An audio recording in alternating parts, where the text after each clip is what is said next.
दोस्तों, एक नौजवान औरत होती है जो पिछले 3 सालों से विधवा थी, लेकिन दिन रात वो किसी से बातें किया करती थी।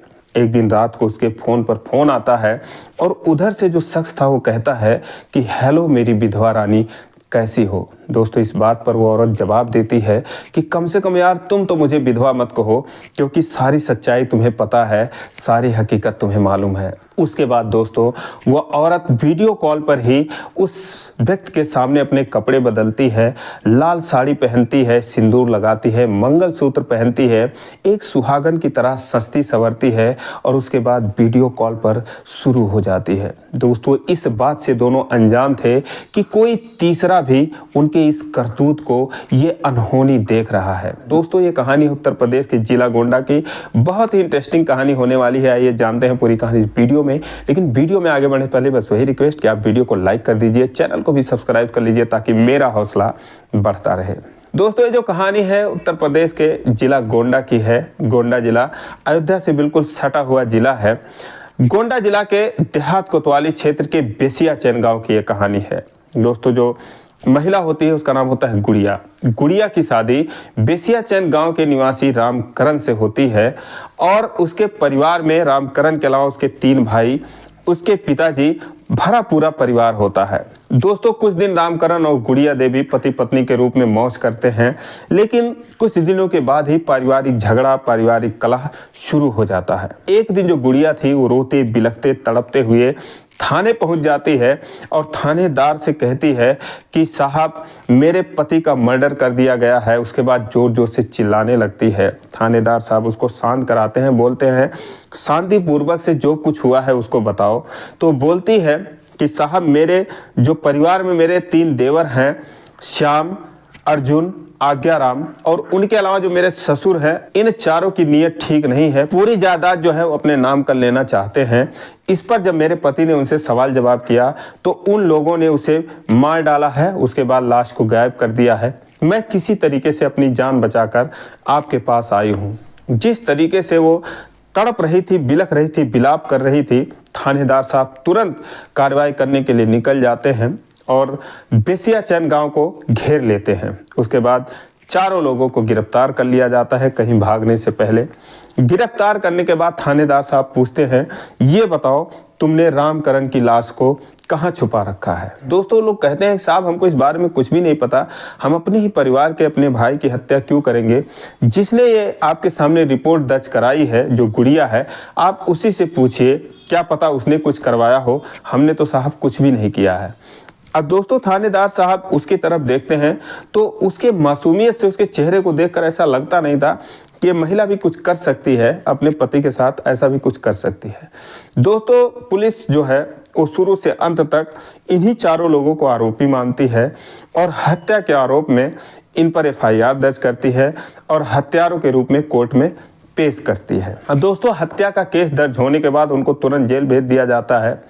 पुलिस जो है वो लाश को ढूंढने में लग जाती है। अब इधर जो गुड़िया देवी होती है दोस्तों, तो विधवा हो चुकी थी। तो एक ही परिवार के 5-5 सदस्यों का, 5-5 पुरुषों का यह हाल हो जाता है।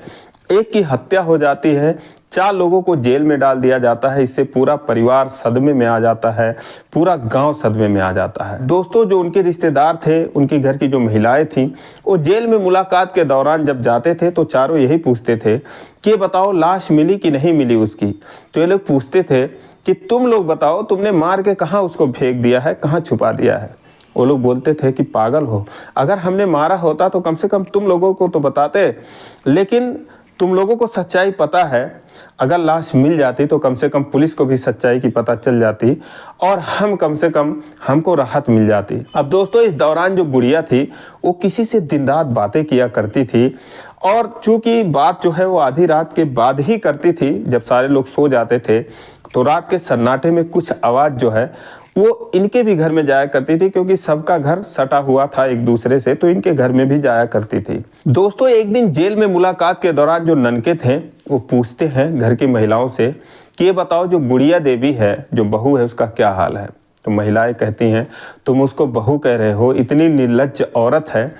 रामकरण के मरने के बाद वो तभी से ना जाने किसी से दिन रात बातें करती है और ऐश कर रही है। बस यही कहती है कि हमारे रास्ते के रोड़े जो थे वो हट गए हैं, अब हमको कोई नहीं परेशान करेगा। दोस्तों ये बात जब सुनते हैं तो बोलते हैं जरा तुम लोग पता करो, तुम लोग औरतें हो, ताका झांकी किया करो, किससे बातें करती है, क्या बातें करती है। दोस्तों उस दिन के बाद से लोग मुखबरी शुरू कर देते हैं। एक दिन खिड़की से कोई औरत उसको झांक रही है तो देख रही है, रात के जैसे ही 12 बजते हैं, 1 बजते हैं, तो उसके फ़ोन पर वीडियो कॉल आता है और जिसमें वो बातें कर रही थी। बात करते करते वो अपने सफ़ेद कपड़े उतार देती है, लाल साड़ी पहन लेती है, सिंदूर लगाती है, मंगलसूत्र ऐसे सजती संवरती है कि जैसे कोई नई नवेली दुल्हन सजती हो। उसके बाद दोस्तों बातों का सिलसिला शुरू होता है तो सुबह तक चलता है। अब दोस्तों वो देख रही थी कि ये कैसे कैसे कर रही है, लेकिन फ़ोन में अगला कौन है ये कुछ साफ साफ नज़र नहीं आ रहा था।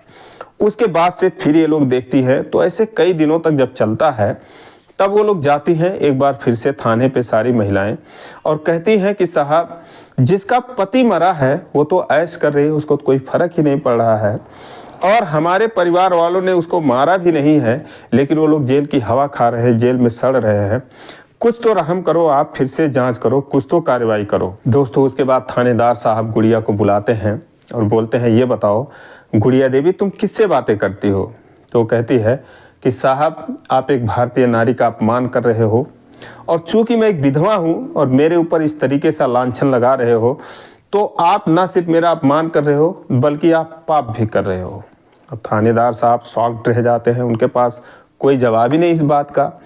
फिर वो वहाँ के जो एसपी होते हैं गोंडा के, विनीत जायसवाल, उनसे बताते हैं कि साहब ऐसी ऐसी बात है, एक औरत लाश मिली नहीं है, उसके पति की हत्या हो चुकी है, उसके घर वाले 4 लोग हैं, जेल में बंद हैं, तो इस तरीके से वो औरत किसी से बातें करती है, क्या किया जाए इसमें। तो उन्होंने तुरंत बोला कि उसके फ़ोन की ट्रैकिंग शुरू करो, ट्रेसिंग शुरू करो, और उसके बाद उसके नंबर को CDR पे डाल दो, पता चले किस किस से बातें करती है, क्या करती है, कब कब करती है। अब दोस्तों ये सब करने के बाद पता चला कि वो जिससे बातें करती है कोई गुजराती व्यक्ति है। पुलिस की एक टीम गठित की गई, जो पुलिस अधीक्षक थे विनीत जायसवाल जी ने पुलिस की टीम गठित करी। उसके बाद उसको गुजरात के लिए रवाना किया। अब दोस्तों फ़ोन की ट्रेसिंग करते करते वो गुजरात के जिला कक्ष पहुंच गए, जहां पर वो व्यक्ति जो है वो काम कर रहा था। पुलिस जाके जब उसको पकड़ती है और उसका चेहरा देखती है दोस्तों, उसके पैरों तले ज़मीन खिसक जाती है। जिस रामकरण के हत्या के जुर्म में उसके परिवार वाले जेल की सज़ा काट रहे थे, ये वही रामकरण होता है, गुड़िया का पति होता है। वो लोग उसको हिरासत में लेते हैं, गोंडा लेकर आते हैं, बेसिया चैन लेकर आते हैं उसके गांव पर। सारे लोग उसको देखते हैं तो हैरान रह जाते हैं। गांव वाले बोलते हैं कि अरे यार ये तो जिंदा है, और इसके ही 3 भाई और इसके पिताजी पिछले 3 सालों से जेल में सड़ रहे हैं। इसकी पत्नी जो है विधवा का भेष बना के घूम रही है, इसने अपने पत्नी को भी इसका मतलब धोखा दिया है।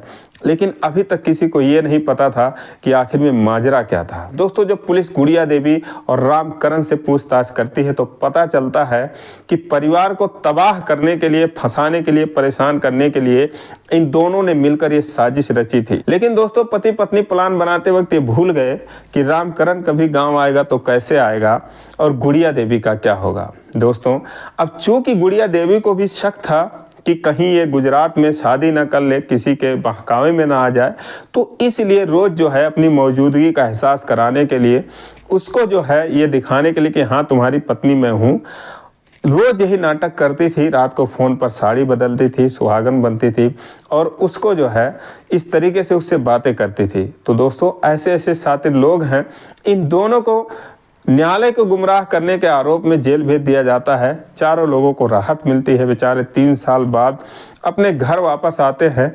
तो ऐसे ऐसे शातिर लोग पड़े हैं। दोस्तों ये रही कहानी, आपको कैसी लगी? अगर जरा भी अच्छी लगी हो तो आज चैनल को सब्सक्राइब कर दीजिए। फिर मिलेंगे किसी वीडियो में, तब तक के लिए जय हिंद।